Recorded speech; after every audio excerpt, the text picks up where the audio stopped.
from a real trade. For example, on a paper trade, we always get filled. That's just a fact. And volatility can change over time, can and does change over time.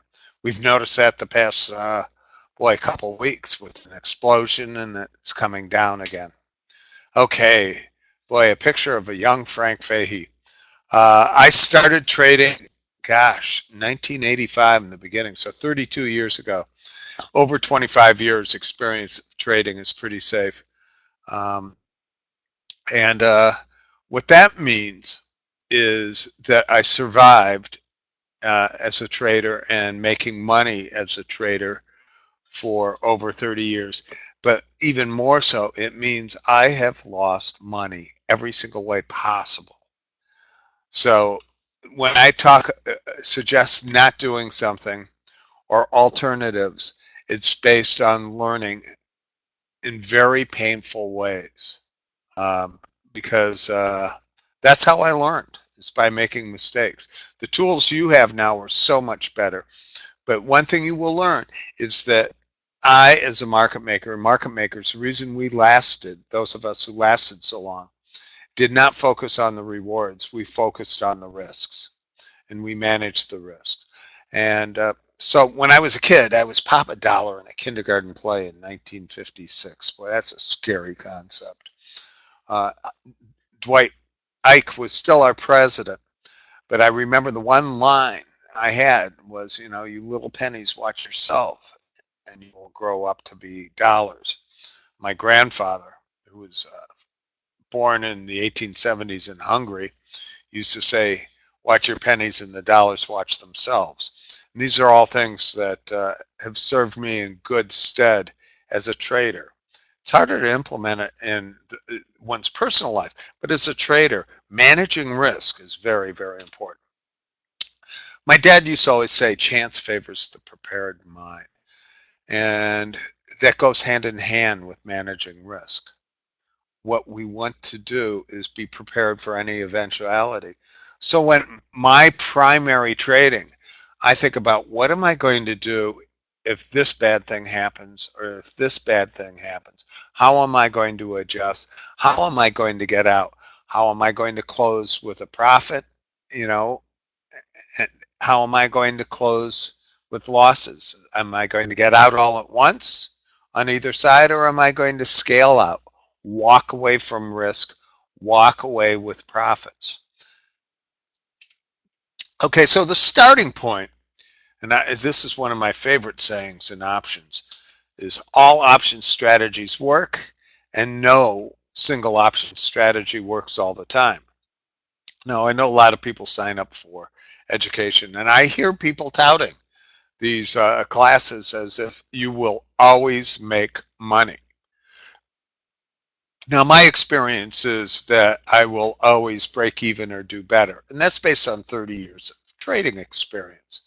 And I get a little smarter all the time. And one reason I have to get smarter is the fact that no option strategy works all the time. Things change.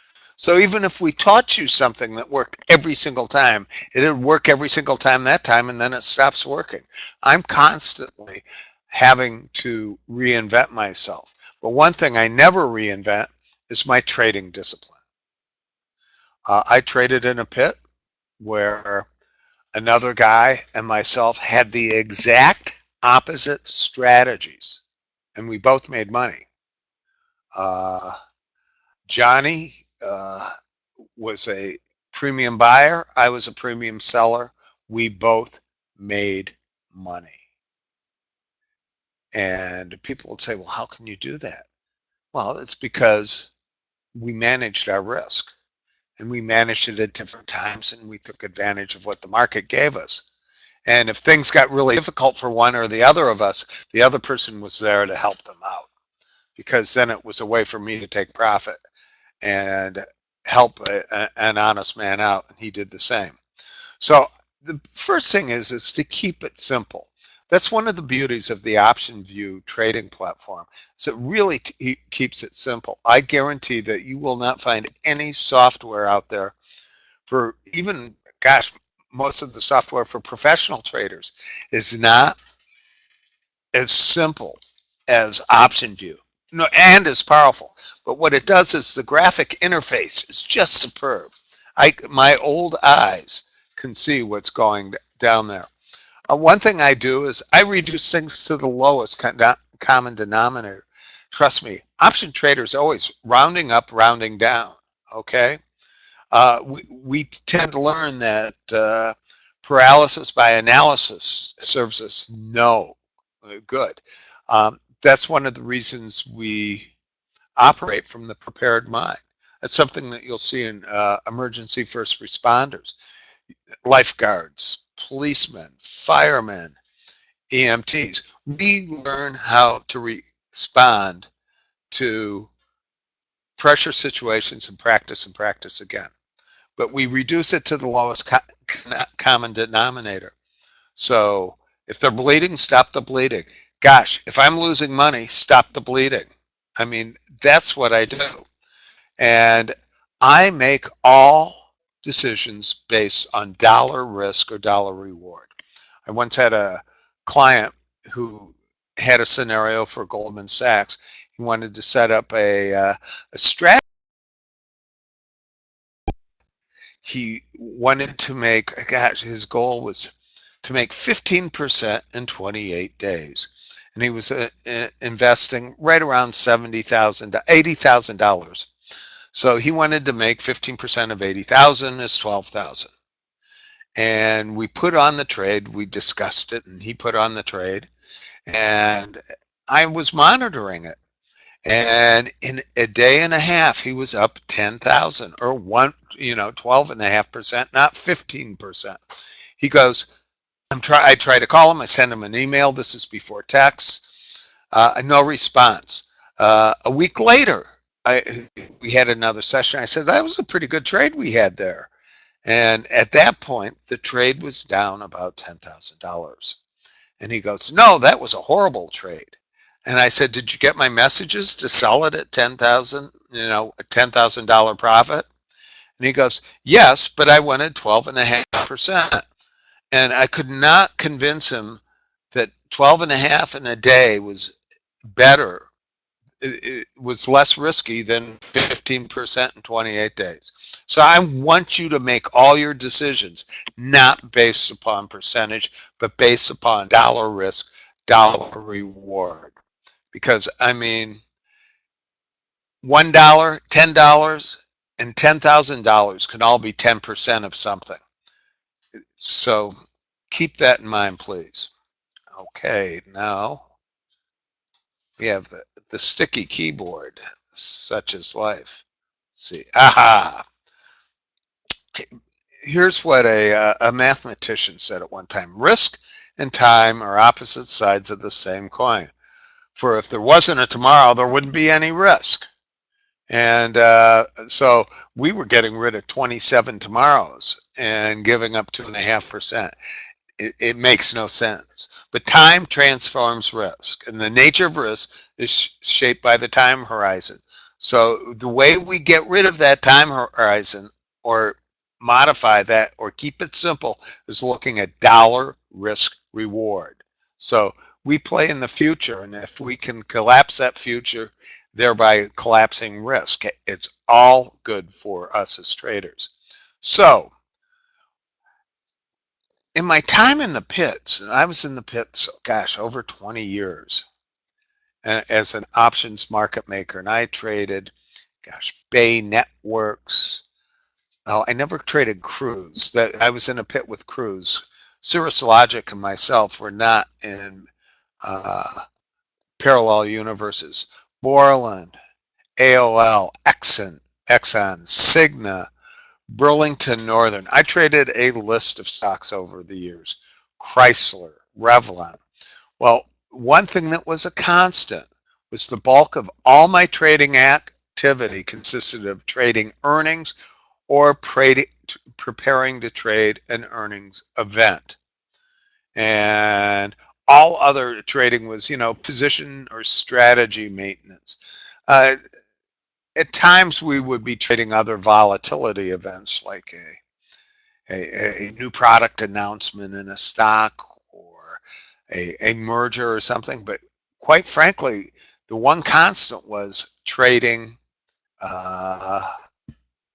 earnings. And it's a good strategy for people to learn is in order to provide an income stream. And that's what it did. It provided an income stream for me. So, so here's what I want to have as our starting points or discussion points. No one-size strategy fits all earnings announcements. So, for example, but you will find in individual stocks, they will often behave the same. So if a calendar works, that's what you do. If selling premium works, that's what you do. If it's a prime mover, something that moves violently historically, that's what you do. They tend to be receptive to the same strategies. There's 2,000 stocks with options that have earnings. Well, the first thing that we always want to do when trading earnings is you want to trade liquid stocks. It does us absolutely no good to get in and out into a position that we can't get out of. So, and each one of these stocks has unique set of characteristics which makes it different from other stocks. Now, at the first slice of any scan that I look at is volatility, or not volatility, liquidity, which is volume. I get confused by words starting with VOL. So there are similarities between stocks, but what works for one stock doesn't necessarily work for another stock. So as a result, I can't say, well, this will work here all the time or some other strategy will work all the time. I can say that there are certain stocks where a strategy has worked 9 out of 10 quarters in a row. Gosh, I mean, in the old days, some of us traded stocks for enough years in a row that we would say, hey, this worked 18 out of 20. 16 out of 20. It wasn't rare for that to happen. Now, there will be macro considerations can change things. For example, we had about 118 trading days without an intraday move of 1%. And I'm talking in the SPX. So when that happens, the volatility in stocks goes way down. And you necessarily have to change your strategies. I recently saw the impact of that when I looked at Facebook today. Facebook's earnings are today, I believe. It's October 19th. Not October, gosh, I lack calendar integrity. It's April 19th, 2017. So I look at this and I go, boy, I'm going to trade some Facebook. I have made money, probably 9 out of the last 10 times I've traded, and I don't trade it big, but I keep track of what I do. And I looked at it, and geez, the implied volatility of the stock is, basically, I should say the statistical vol of the stock is 13, and my basic strategy on the stock has always been a double calendar. I buy a call calendar, one standard deviation out of the money. I buy a put.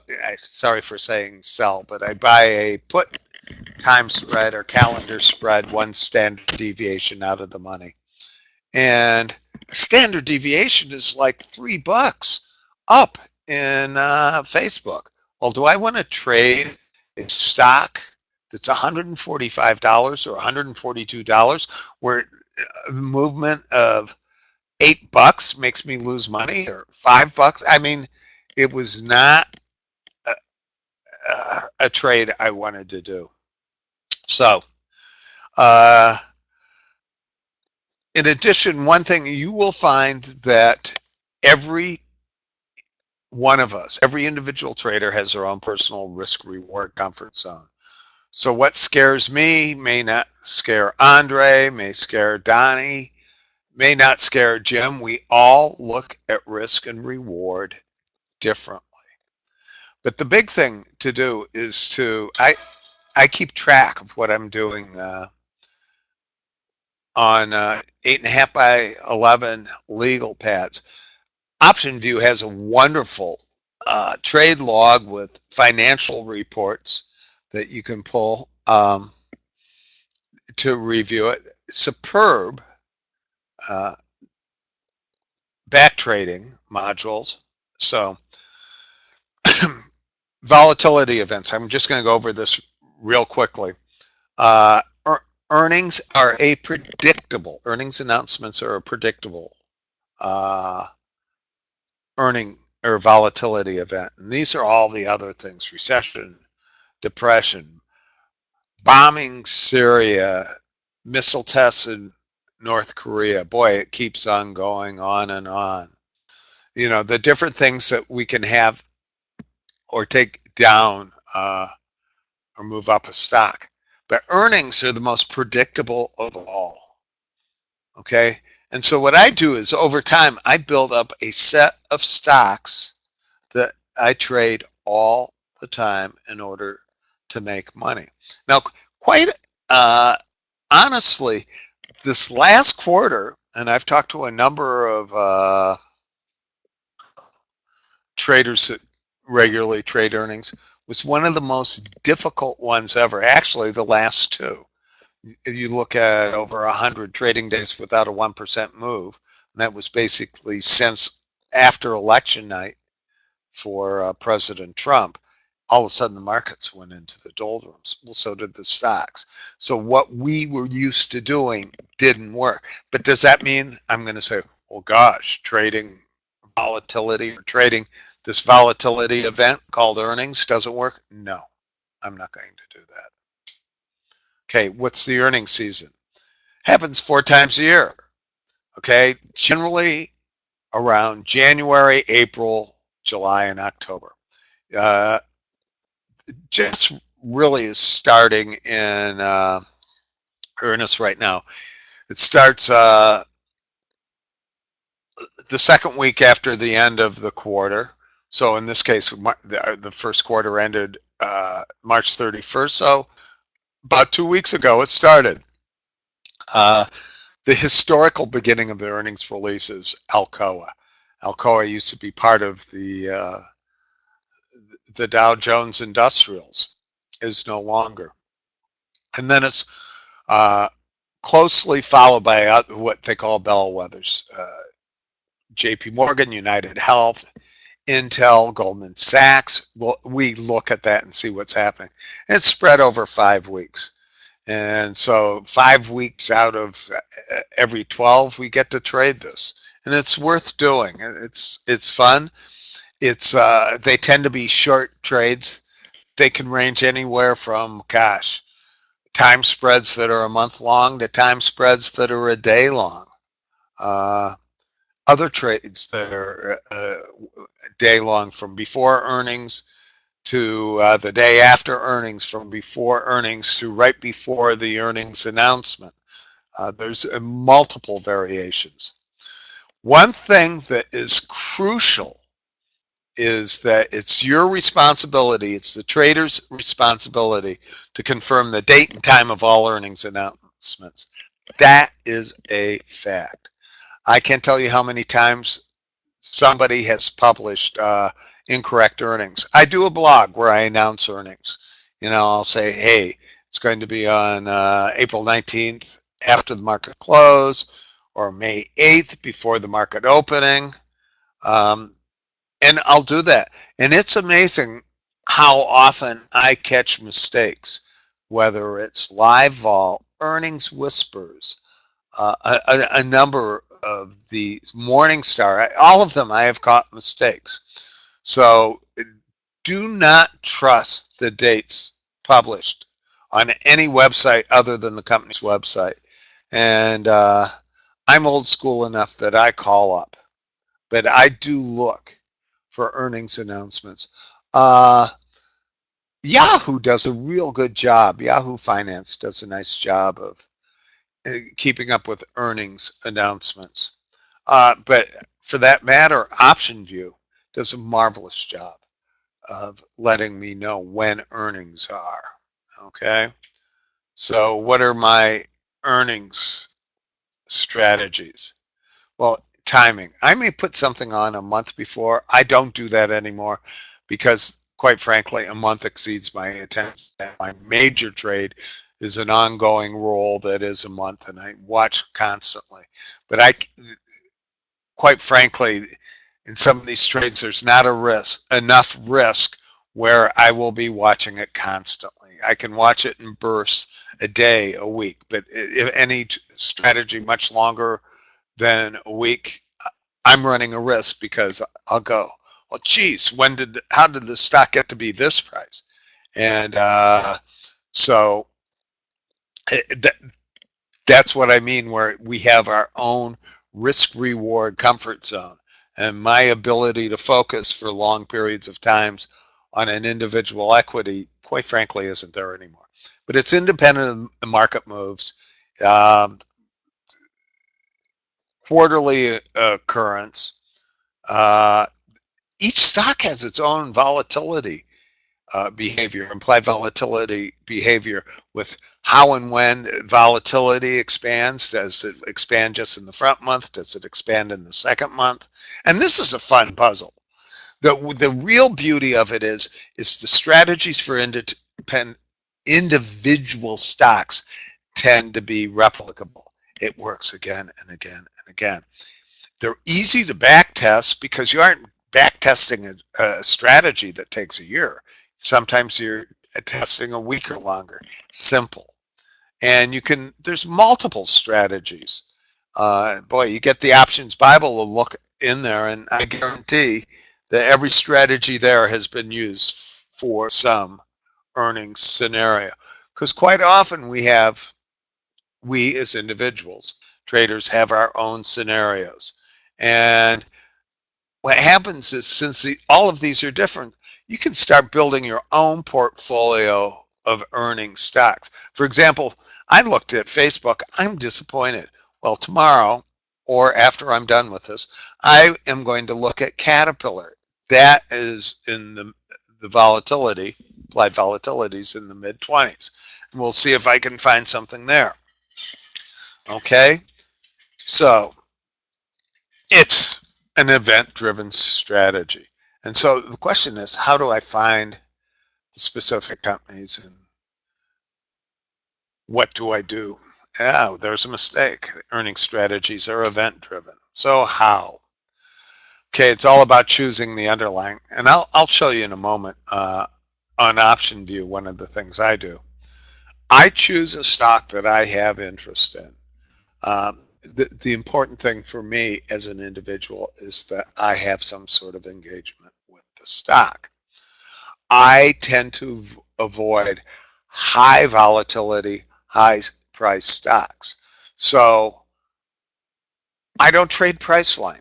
I mean, I have no idea what it is, but $1,500 is way too high for me, because the loss, even a one lot loss, can be a greater loss than I'm willing to take. Once again, we're going down to dollar risk reward.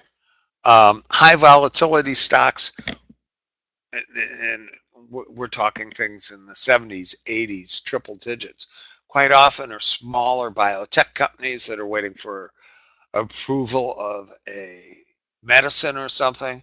So it's, for me, trading one of those stocks is gambling.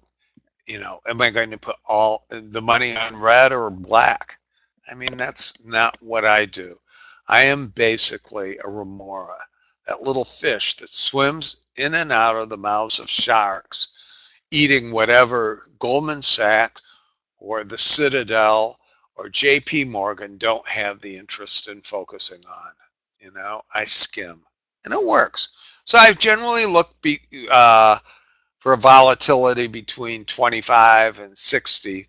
I have a price of less than 150. I would say that right now I've changed it a bit, where I don't trade many things under 25, 26. And quite frankly, I've gone up to 225, 250 because I have been trading Netflix, and that comes under that heading. Excuse me. And I'm developing an individual, a strategy for each stock one at a time. Okay. And how do I do that? I look at the past behavior, price and volatility movement versus time. Remember, there's three things that affect the success of any option strategy, and it's how it behaves, the option position behaves versus changes in the price of the underlying, changes in time, and changes in implied volatility. And that's why you want to learn your Greeks, because change in volatility is vega, change in price is gamma and delta, and change in time is theta. So you want to become relatively facile and comfortable with that. And actually, on a daily basis, I figure out where I made or lost money. Is it for on each of those three factors, and generally I can ballpark how much I made or lost on the day pretty easily. And part of that's because when I first started trading, gosh, we didn't have the first 10 years I was there, the first 8 years, we never had profit and loss during the day, so we had to reduce things to the lowest common denominator. Okay, so we want to, as I build a portfolio, I want to find good candidates. Hopefully, we will find some pigs, and we will decide why. I'll tell you the most common reason I find something doesn't work is that the options provide an illusion of liquidity. I think it's liquid. I look at it and I say, this is a narrow market. And then you go to the next day and the market goes from a dime wide to a dollar wide. For me, that's an illusion of liquidity. So we got to be careful. So how do I do this? Okay. Well, I'm going to pull up OptionVue right now. And if you want to be really scientific, you'll do it this way. Let me find OptionVue here. Okay, I hope it can never.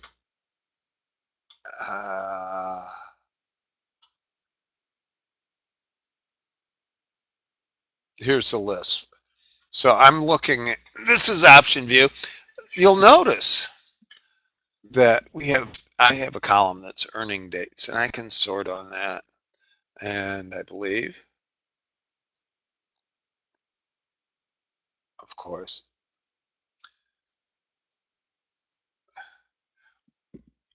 trust me, I can sort the stocks by that column, and I can do that.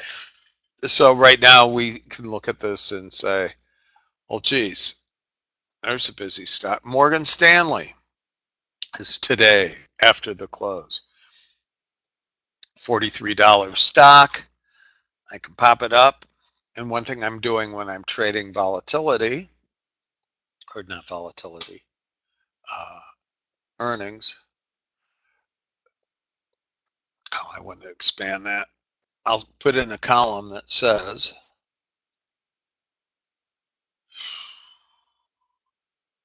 mid implied volatility. It tells me where it's trading at. That's it's a run-of-the-mill stock at the bottom of my volatility level. Now we have earnings. This expires in 3 days, so this will either be move with the stock or not. It's in the money will be stock in 2 days, because this will be only 2 days of trading that option. And this isn't bad. I wouldn't get real big, and and I'll notice I have bid and ask. It's 4 cents, 5 cents. That's tolerable. I tend not to. I will never trade 2 weeklies, because I will always run. My experience is when I trade 2 weeklies, I run into liquidity problems. And here, I'll put on a position, and right after it happens, if I make or lose money, I see how other strategies work. So if I did a double calendar, and I probably wouldn't because this is, but you know, we could go -1, 1, and so that's $2.50 out of the money. So we'll go 40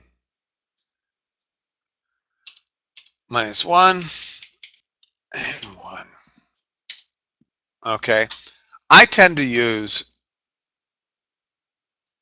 every individual option on its own. That's just my trading style.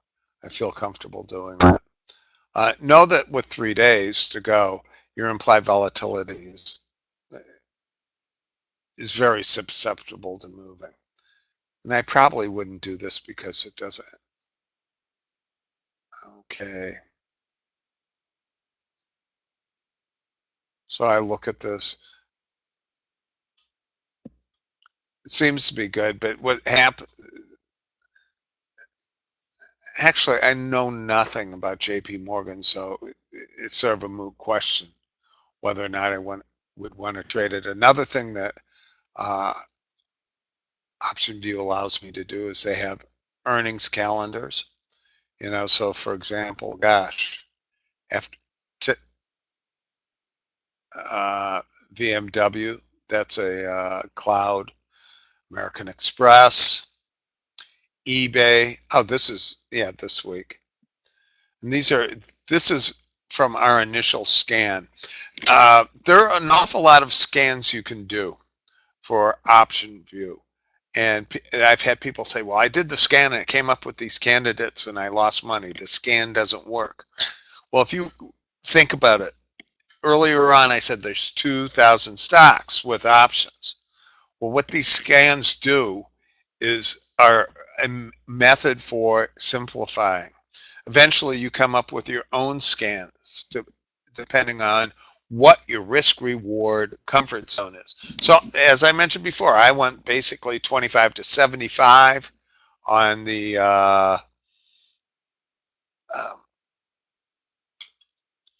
volatility of implied volatility of the stock. And I know I went 25 to probably 250, 225 on the price of the stock. And then I'll start working there. And then I want liquidity. And you can do that, but just because it comes out doesn't mean that the scan's going to work every time. And there's other places, other sources of scans on the board. Or on the internet. There's, gosh, a number of message boards where people talk about it. And it can be a fun thing to do. But the nice thing is you don't trade this from moment to moment. My strategy, quite frankly, has been to try to take advantage of volatility moves from a week beforehand and take it off at the last moment and avoid that volatility move. You know, the stock move, and that's what I've been doing the past couple times. You know, I have enough other things going on in my life that I don't need to do that, but I'm going to be doing more of that as we move forward. So one thing that OptionVue has that I love, and this is Discover Options. Understand that Discover Options and OptionVue are used by those of us that work with both companies as synonyms. Now, here's one thing I love to do. They have a stock analysis report. Remember I said back trading, let's see if its strategy works over time. What did we just look at? And of course, I'm losing my mind.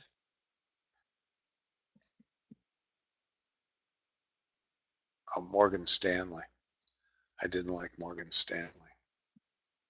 Wonder if there's anything else that I like. A higher price. The Container Store, no. Wait, that was a good trade once upon a time. Well, we'll look at Morgan Stanley because this is just for teaching purposes. Here's something where you go to the My Classes on Discover Options, and they have something called the Stock Analysis Report. Now, we have other things here, live trading sessions I do at times. a different talk that Steve Lentz, myself, and James Hogan, Jim Graham, Steve Papali, Ken Dole have done over times. But this is a stock analysis report. Okay. So, JP Morgan, the price is 80. Actually, I said Morgan Stanley, didn't I? JP Morgan, when are earnings here? Looks like I missed them. 13th, 14th. Okay. But it shows me price and implied volatility on our chart. Okay. You can do it without a chart. Price and IV, price and volume, price IV and volume, or price bars. Different people learn differently and like to see differences. Okay. Volatility, the 24-month low, current is 15.7, high is 24 months. Well, I can go through, quite frankly. I can print this out and do back trading for the past, few years. Okay. Past 2 years. And I don't know if we really want to go back a whole lot farther than, 2015, only because the market's changed drastically since then. Okay. But I'll back trade each one of these and then track them as far as profit. This is, the gap. The BMO is before market opening. Next day, if it's after market close. And these are the gaps we would see. And this is pretty helpful. You can back trade it and try different strategies because, as I said before, the same thing happens within a stock. They quite often behave very much alike. One thing you'll find is quite often banks will expectations for certain industry segments will be the macro concern, and it's how these stocks do against what's expected. But this sort of information is invaluable. You don't have to be digging through different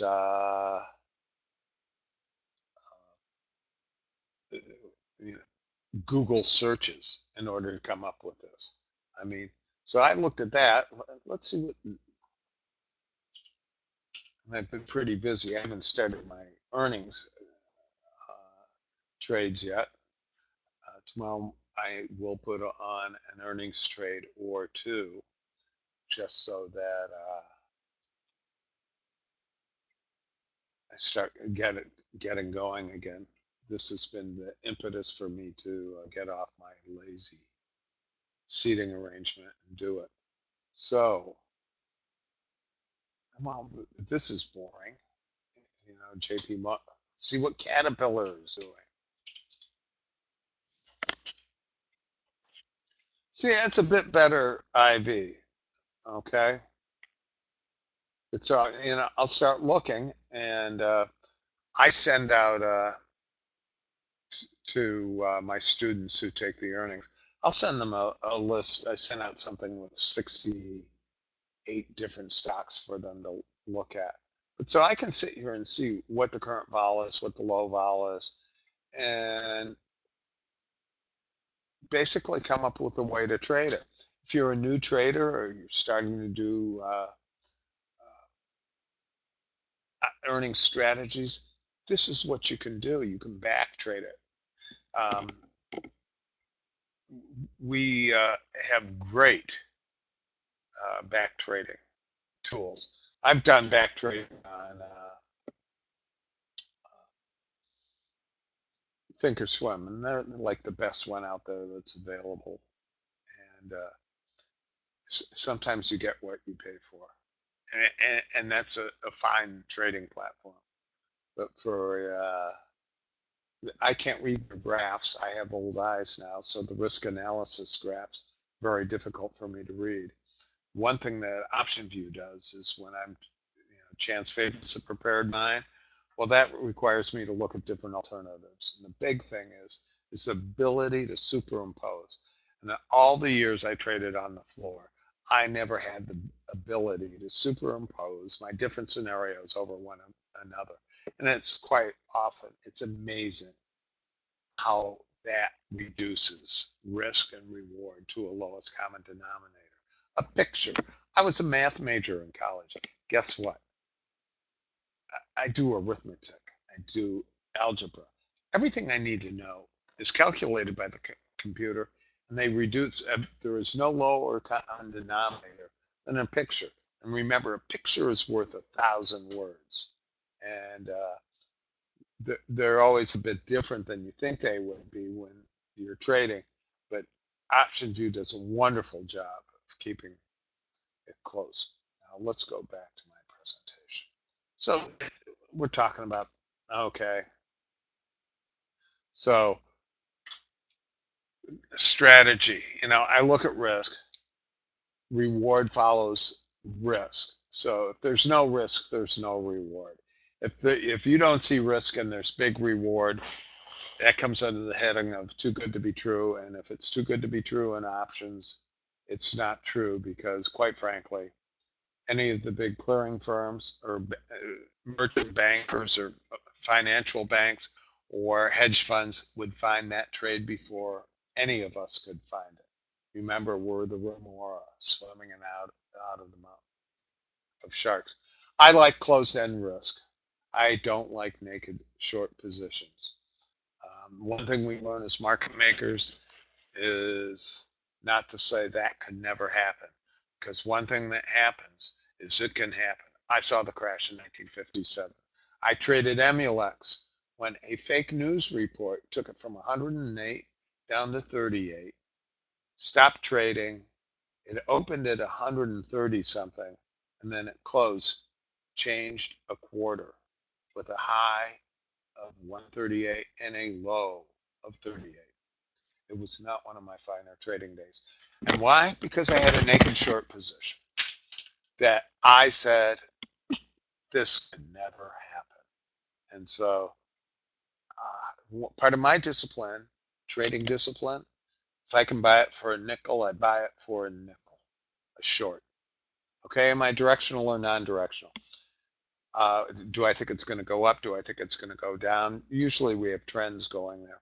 One thing that I do, and I say I never look at charts.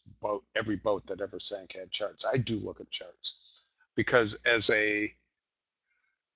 I'm what people call a non-directional trader, but I'm not a non-directional trader. I'm a range trader. And it's sort of like, well, I think the odds are, the probabilities are, supports at 40, resistance at 60.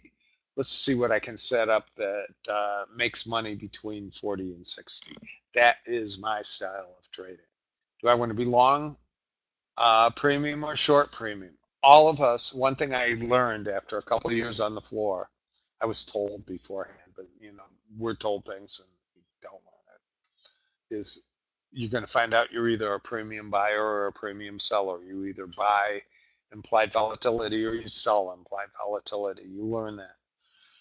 Strike prices. What strike price am I going to choose? One thing that is very important is that we as traders set achievable goals. If we set unreasonable goals, you're going to find yourself with unreasonable risk.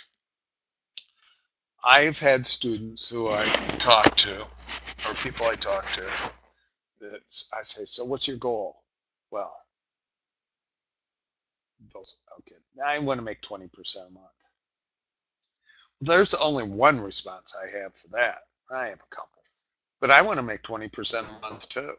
God, I'd love to make 20% a month.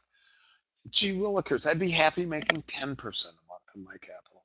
In fact, if I made 5% a month on my capital, I'd be the best hedge fund on earth. Maybe not the best, but I'd be in the top 50.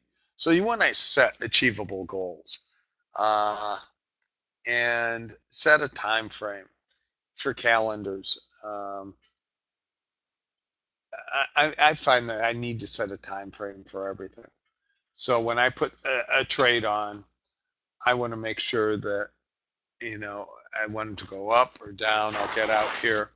And quite often for directional trades, I will always set a time period. If it doesn't move in 2 days, if it doesn't move in 3 days, if it doesn't move in 4. Now, you're going, oh, what does this have to do with earnings? Discipline has everything to do with every option trade we may put on. I, for example, oh gosh, what did I put my leg on this? One thing that I do is I always put in a closing trade for every opening trade I do. And people will go, why are you going to do that? You know, why would you put an order in? You might get filled and it could go against you. Well, I put in it where my profit goal is for that day. I review it every day. That means I'm engaged. I have GTC. That means good till canceled orders. I put in every day. I look at them every morning, every night too, because it also allows me to track where they're trading throughout the day. Okay? So, and what are the strategies I have used for earnings? Trust me, I've used every single one of these. Short straddle, that means they sell the call and put at the same price. Short strangle, call and put at different strike prices. Short iron condor. An iron condor is your long a put vertical and long a call vertical. Actually, short, I'd be short a put vertical and short a call vertical. Long a calendar, short the front month option, long this further out option. Notice I have two different calendar spreads I trade. I tend to do the long calendar where I put it on the week before and I take it off at the last possible moment. Just because I'm older right now, I don't need the excitement of trading something after the close. I used to do it when I was a market maker, and the reason I could was I had access to long and short stock. We would just throw it, sell, 5,000 shares, buy 5,000 shares. It was easy to control risk. When I trade this right now, earnings, I have to be careful because I do not have access to the underlying, which trades 24 hours a day. Our options, I have to wait until 8:30 Central Time until they open again. I trade butterflies.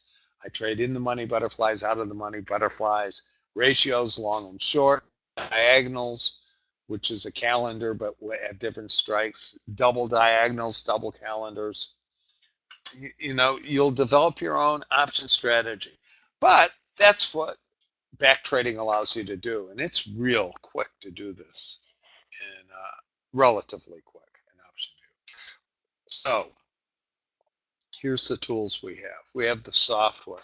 We have OptionVue for modeling, stock analysis, risk analysis, and that's what I mean by risk analysis, I guess could apply to a trade you do or don't have on. Organizational, calendars. Every single one of you should have an option expiration calendar from the CBOE or the Options Industry Council. Develop trading discipline. Simple things. One thing that I've learned, and any experienced trader, when I make a mistake, I cover it immediately. And they say, and I don't try to make money on it.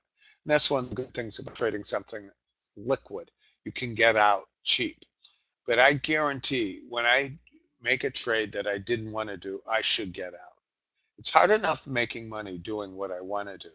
How arrogant do I have to be to think that I can make money doing the exact opposite of what I wanted to do? Cover your bad trades immediately.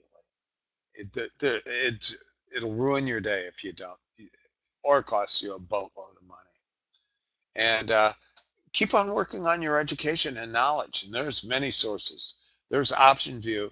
And here's the beauty. The first tool you want to have is your software tool and your information tool, which is OptionVue. It is superb.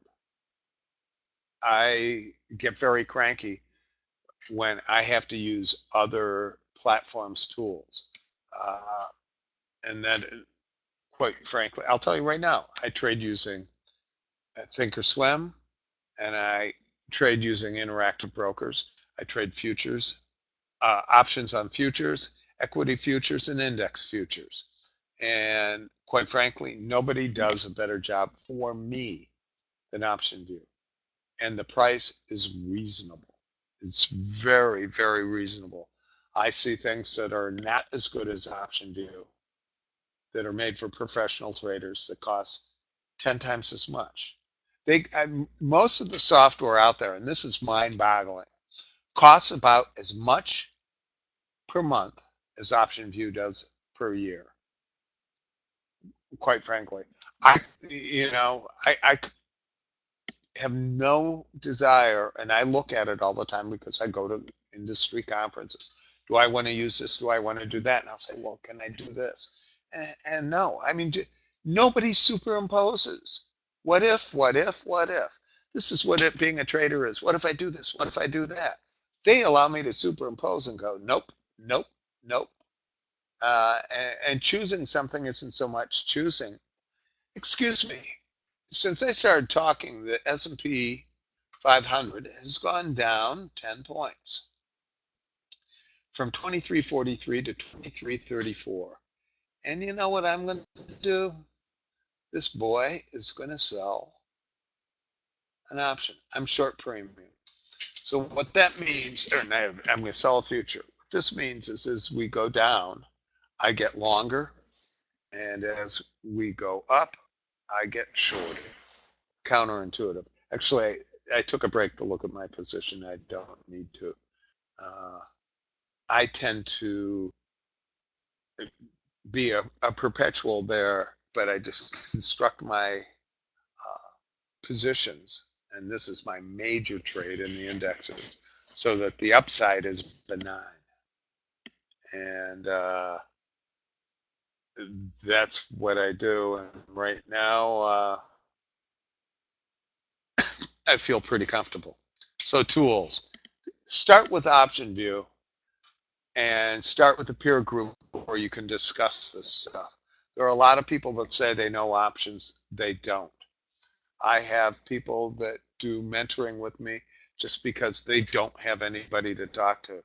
And it's pretty scary to think that somebody would pay money for my company. But hey, that's how it goes. Boy, I rang the bell on that one. Here's an option calendar.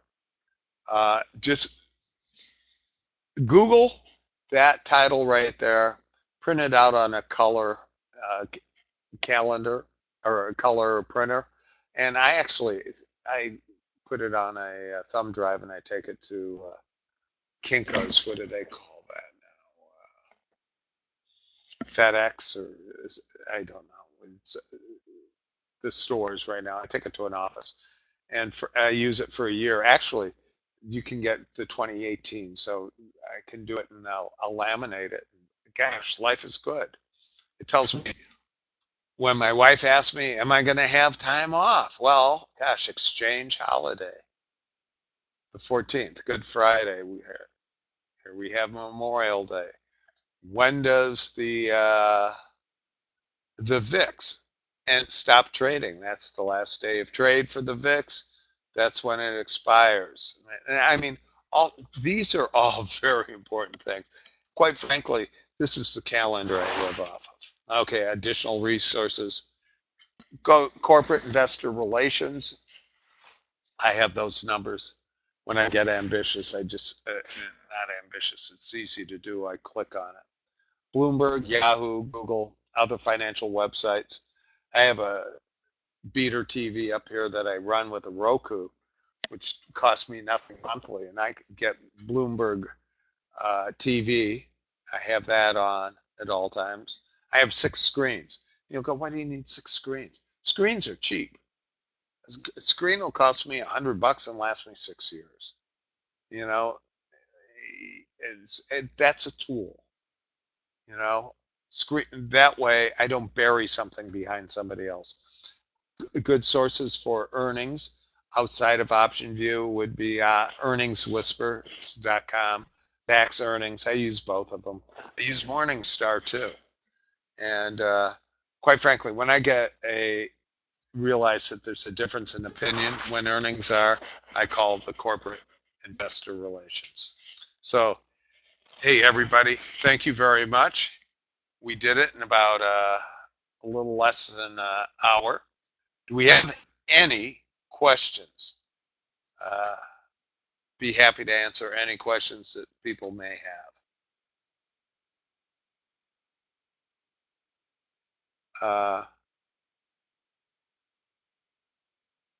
How can I do that?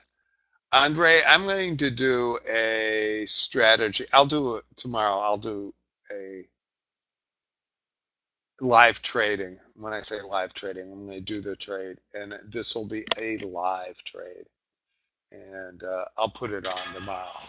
Okay.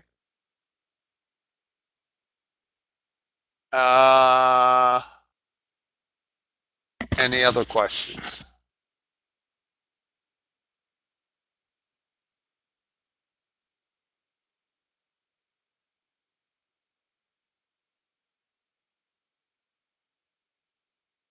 Okay, well, thank you very much. If you have any questions, you can send them to me at this address. You can try Frank at discoveroptions.com. I have problems with that account. That's my problem, not Discover Options. And that's basically it. If you have more questions about it, feel free to get in touch with me or call up OptionVue directly and ask questions. But I guarantee you, if you take the time to learn this and set it up according to what your risk reward comfort zone is, you will not need any other options risk analysis software. Thank you very much.